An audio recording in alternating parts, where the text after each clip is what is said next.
Welcome everybody to the Season 11 recap stream. You guys know the drill by now. But first I'd like to mention that tomorrow is the 2-year anniversary of the league. I think that's pretty cool, man. I've been here for a long time. It's gone by fast though. Alright, without further ado, let's take a look at the seeds here, starting off with DPS 9-2, best record in the league. Due to some error reading the schedule, he played 7 home games, which that's the most in league history. So I'm going to take all of his draft picks for that. Pretty much rolled over people. Take a look at his page here. Yeah. Some pretty big wins in here. But, yep. Typical DPS team, you know, Jim McMahon, solid running back. Good defense. So, this next spot, let's see here what Ben says. Yeah, speaking as a player, Chicago and DPS definitely beatable. We'll see in the playoffs, though.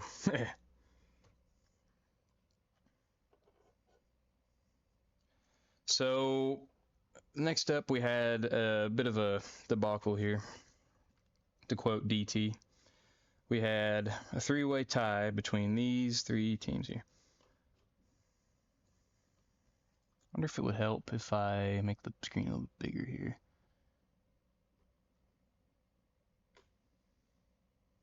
Maybe a little bit better. So, these 3 teams all went 8-3. According to the tiebreakers, we look at head-to-head, but we had to reference the NFL official tiebreakers to say that unless somebody sweeps the grouping, you know, beat the other 2 teams in this case, it doesn't matter. So we got to move to adjusted point differential, where myself and Ben here were also tied with 69 points. I thought we were going to have to go to a coin flip, but DPS pointed out that in the official NFL matchmaking or tie-breaking rule set that if any team is eliminated at any point, they will you start over from the beginning. So Mac at 8-3 was eliminated from that with the 32-point differential. So we start at the top, same record of course, but I have the head-to-head over Ben. So I managed to luck my way after thinking all year that I was locked out of a bye, but I managed to get one very miraculously. I feel all right about my season.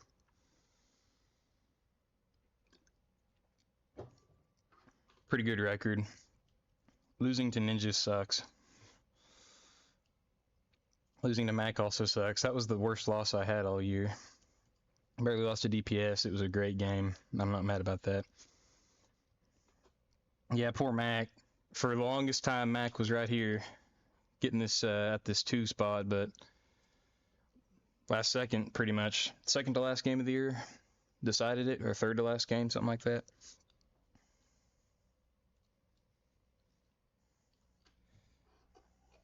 Levi and his holderless kicks, yeah. It's so crazy that we managed to tie in point differential. I didn't think that would ever happen.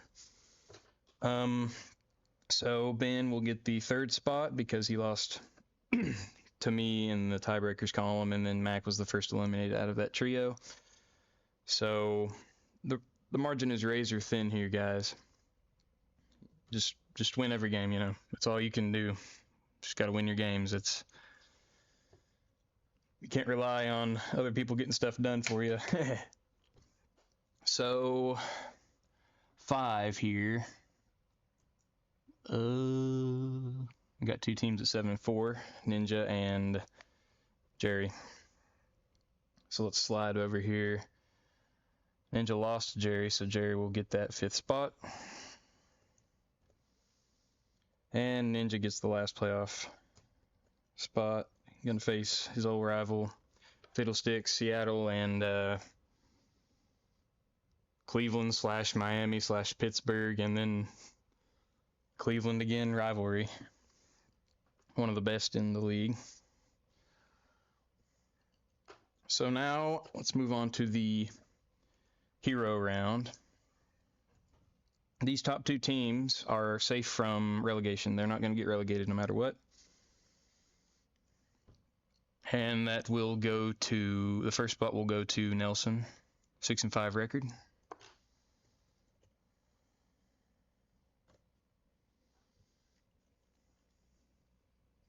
Ben says, first time back in the playoffs for Ninja since the Obama administration. Yeah, Ninja's had a rough go of it past several seasons, really. It's been like 3 seasons having down years.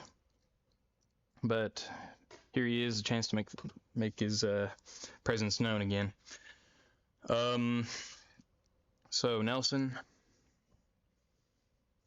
he had an alright season. We can get into his stats a little bit later. So the last spot that's safe from relegation, that's Cody.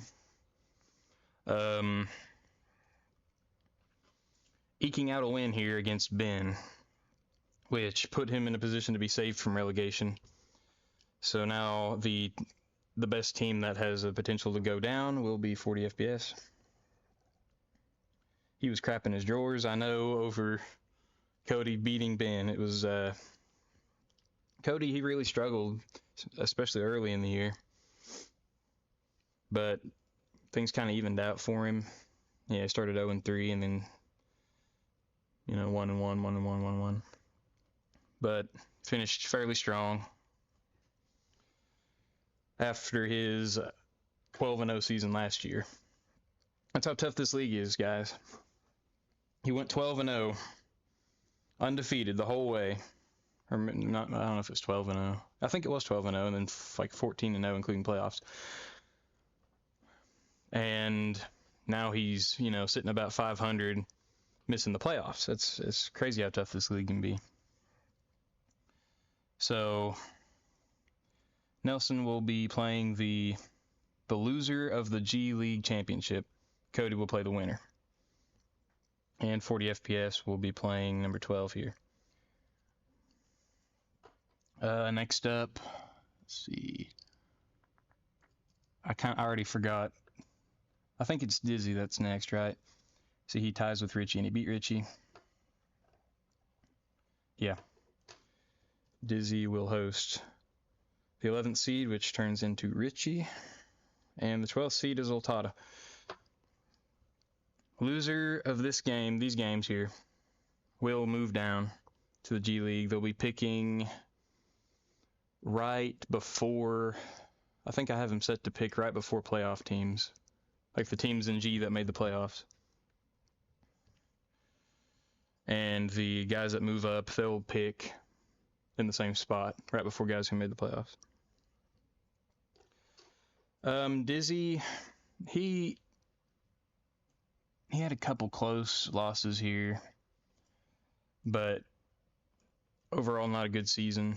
These last 2 games, the most important ones to take him from potentially being 12th to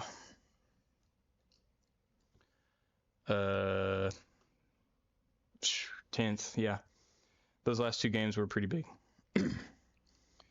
Beast Mode says they should pick last. I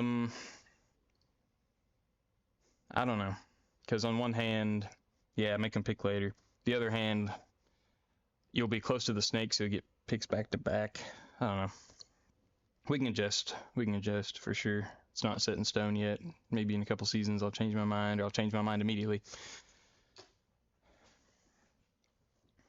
So yeah, that'll do it for that. Ben says Ultada took a step back. He did.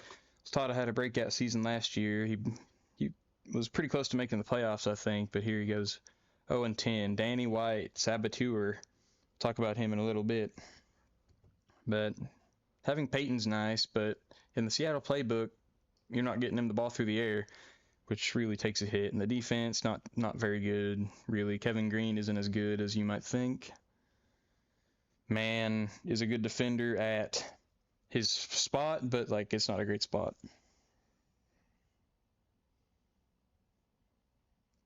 Ben mentions that HSTL puts guys that are moving up and down in the middle. Yeah, I pretty much looked at that for inspiration. Yeah, Richie. Let's see Richie here. So Richie has a great team, similar to his season. Shoot, I can't even remember when that was. It's been a while at this point. But he had franchise legend Charles White, good line, Montana, pretty solid playbook. I think he's had trouble with the shotgun though. But I'd say he probably underperformed a little bit. I thought he might do a little bit better. But he'll be dangerous down here. Who knows who'll win between these guys here. That'll be a good game.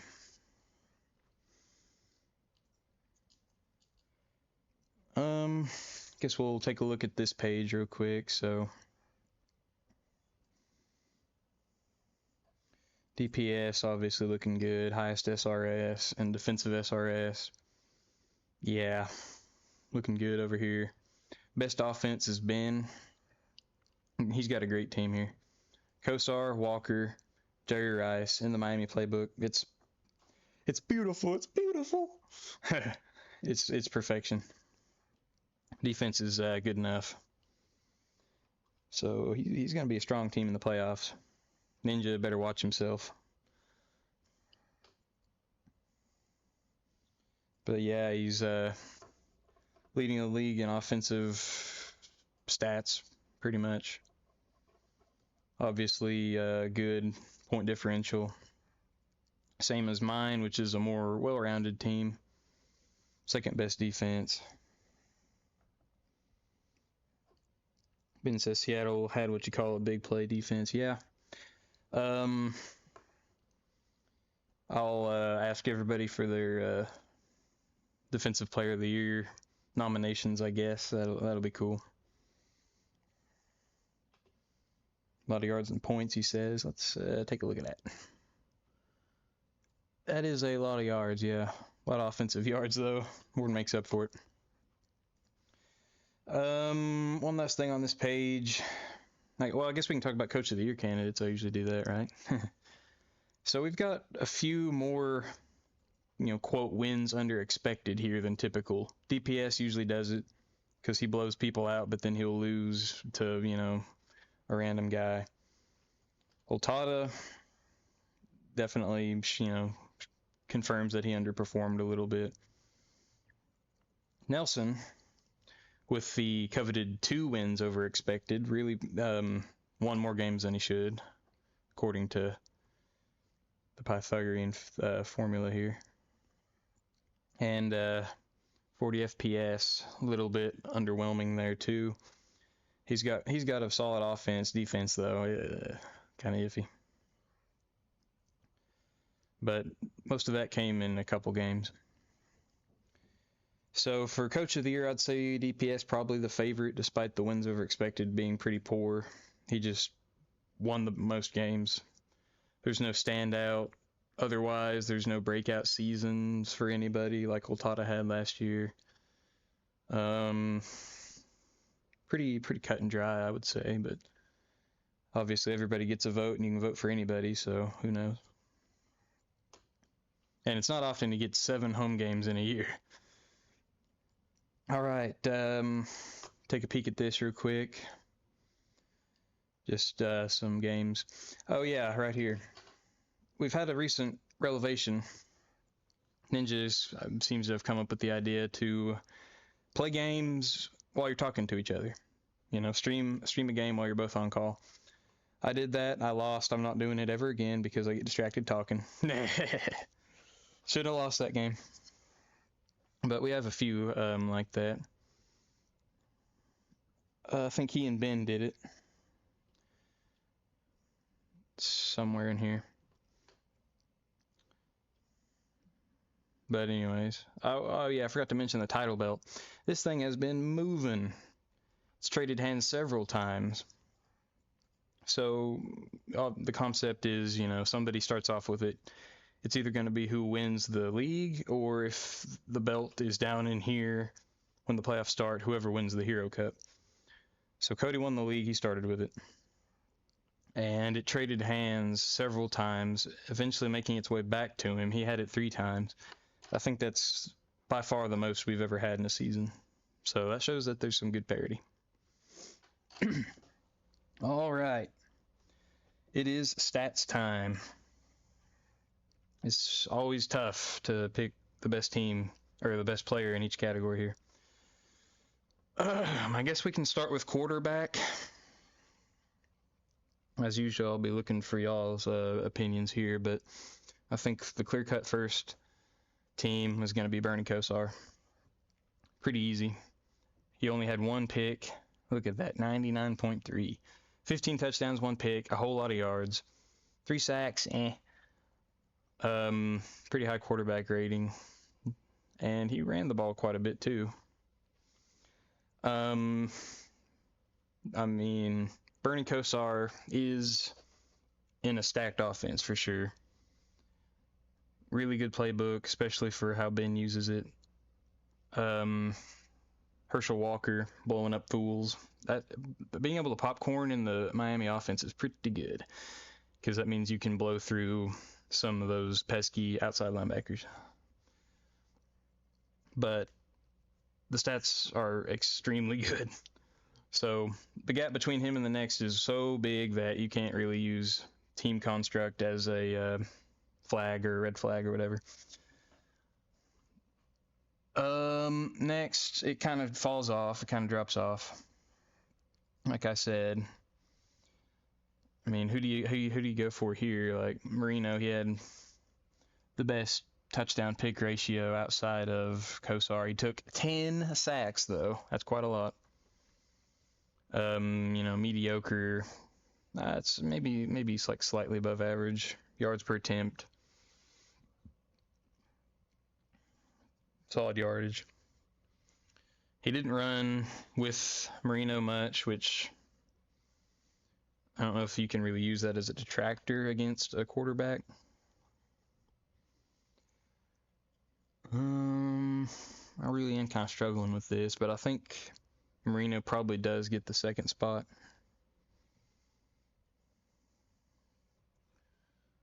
Just a solid, just a decent gap there between the next dude as far as quarterback rating. And take a look at just net yards.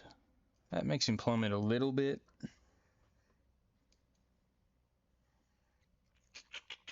Shoot, I'll just give it to him, I guess. And Pro Bowl, also tough.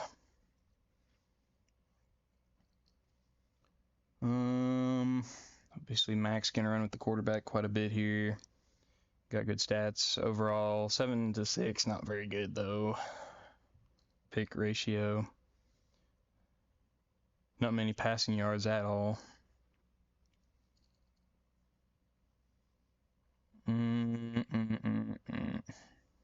Shoot, I don't know. Let's look at quarterback rate.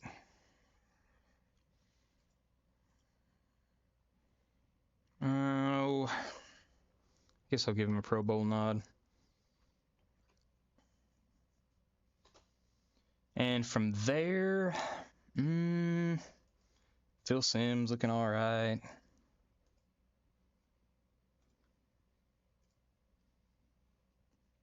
Tommy Kramer looks okay. Oh, maybe not.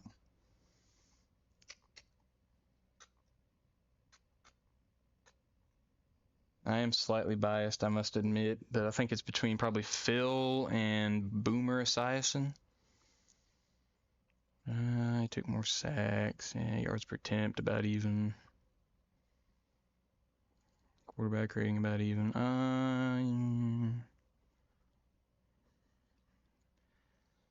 I'll give it to Boomer. If I snub somebody, I'm sorry. Okay, running backs. Ooh. Charles White looks pretty good. Whoopsies. A lot of yards. A lot of yards per attempt. Solid touchdowns. A lot of rushes. And then Eric Dickerson's tied here. Yeah, Timmy Smith, he is the Season 8 yardage leader. He was part of my undefeated team in Season 3. Made it to the final Season 8. He is a league legend. I would say he's one of the best backs in league history. But this year, not so much.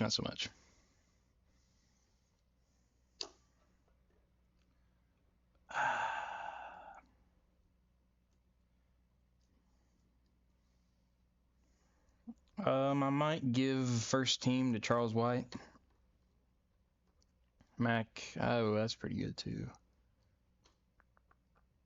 It's just splitting hairs at this point. I don't think it's really.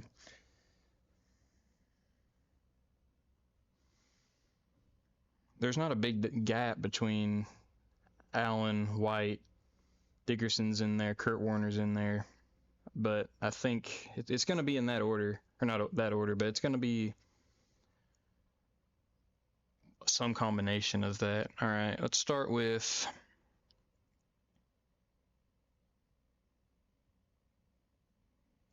Charles White, Marcus Allen, and then Kurt Warner and Eric Dickerson. I think that's fair.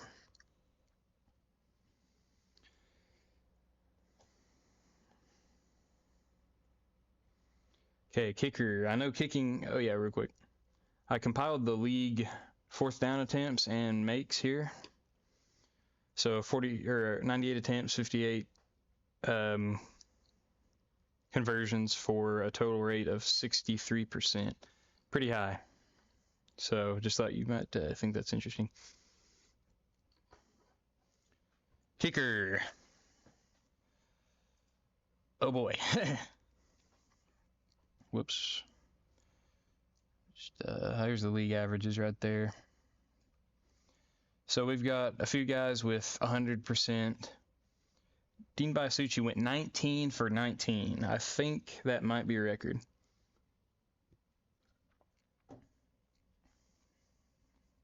But he didn't do so good on extra points. Leading in points overall, though. He's a strong candidate for first.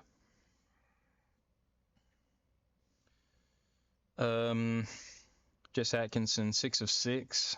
His average distance per attempt is solid. It's pretty decent on extra points, especially considering he's not a good kicker. Carlos, 13 of 13. Solid distance per attempt. All of these 47-yarders, by the way. Nobody made one longer. Not great on extra points. Matt Barr, good overall. Good extra point percentage. Chris Barr, all right. Norm Johnson, all right. Norm Johnson leading the league in extra point percentage is pretty surprising, really. Only 3 misses. I think despite a paltry extra point percentage, is paltry the right word here? It works. Despite that, I think going 19 of 19 is probably enough to send you to first team. Second team.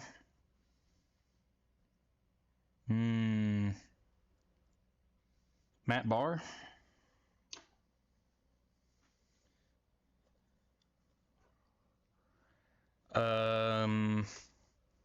Pro Bowlers.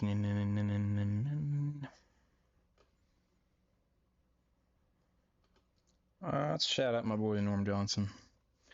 for his high extra point percentage and decent kicking. I mean, it's well below the average, but this has been such a spectacular year for kicking, really.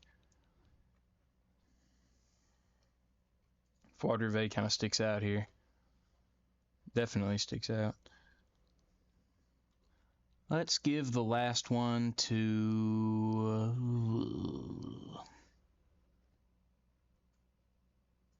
let's give it to Ray Wershing.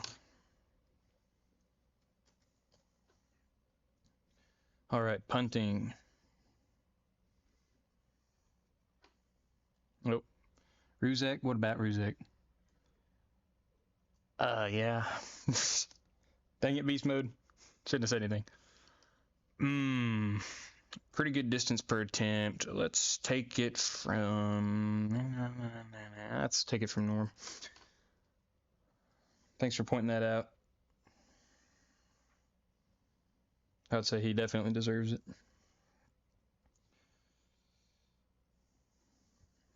Punter. If only Wade was here, he'd be talking about punting drones. Yeah. Ron Stark here, obviously the best. 11 touchbacks. Let's give him the first team all below spot. But yeah. Obviously got to look at in-20 percentage.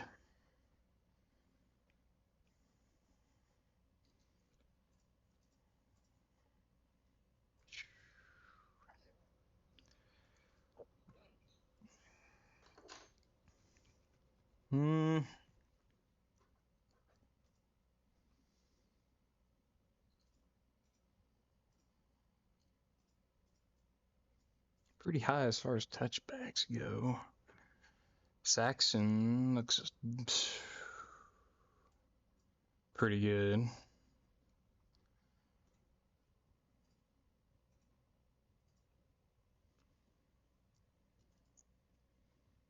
Yeah, Saxon, I think he's going to earn himself a first team nod.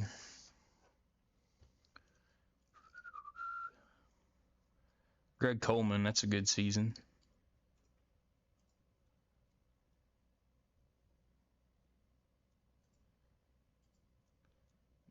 Yeah, I think that's second team and Pro Bowl. I will probably give one to Cox here. In the last spot, boy, DPS didn't punt very well. Ninja didn't either. It's not good. Stan Talley, Rich Rodriguez. I wouldn't have thought that Rich would even be in the running here. Yeah, Lee Johnson. Well, Lee Johnson or Bobby Wagner. Or not Bobby Wagner, what's his name? Brian. 3 more punts for Ultada, but only one more. Slightly less percentage here. Yeah. Wagner's got it. It's close though.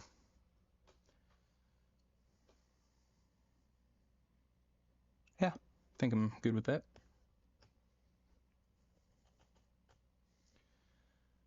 Kick returner. Boom, boom. Leading there. Close to leading here. Dennis Gentry.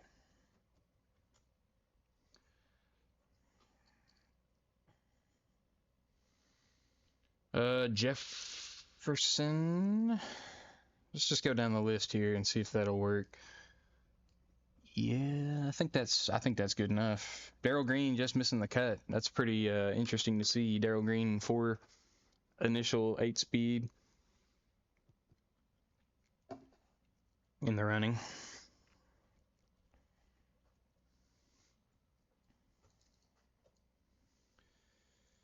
Yep. That'll do that. I'll come up with the all-pro teams. Or MVP voting, I'll come up with that later probably. Is there anything else you guys would like to talk about?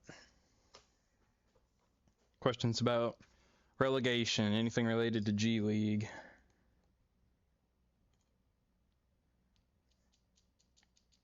Ben says Darryl Green had a couple huge ones for us, but several inside the 20. It's hard to house it with a dude like him. Same with running backs. Like, you can get close, but it's going to be hard to get in. I'm trying to think if there's anything I'd like to talk about. Obviously, playoffs coming up. G League end of the year is approaching. Playoffs will follow. Playoffs might take a little bit. I'm planning a Thunderdome type tournament in the off season. Going to include whoever wants to play in it, of course.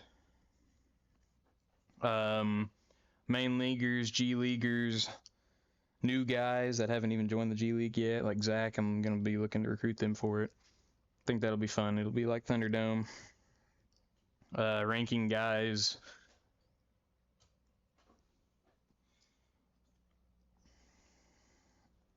Real quick, guys. Who do you think's the best in the whole world? Who do you think's gonna get that #1 spot in the overall rankings? But yeah, that's gonna be a lot of fun. It'll be OG, of course. Hopefully we can get Nate for it. That'd be cool. I'm so busy with school that it might be a bit before I can do much for it.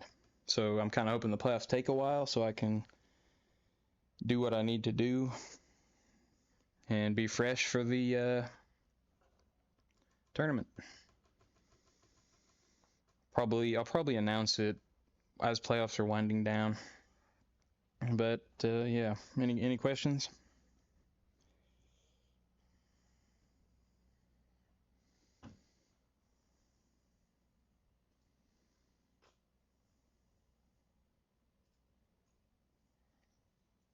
Beast Mode says he's back in. I'm so glad for that, dude. Had some tech issues.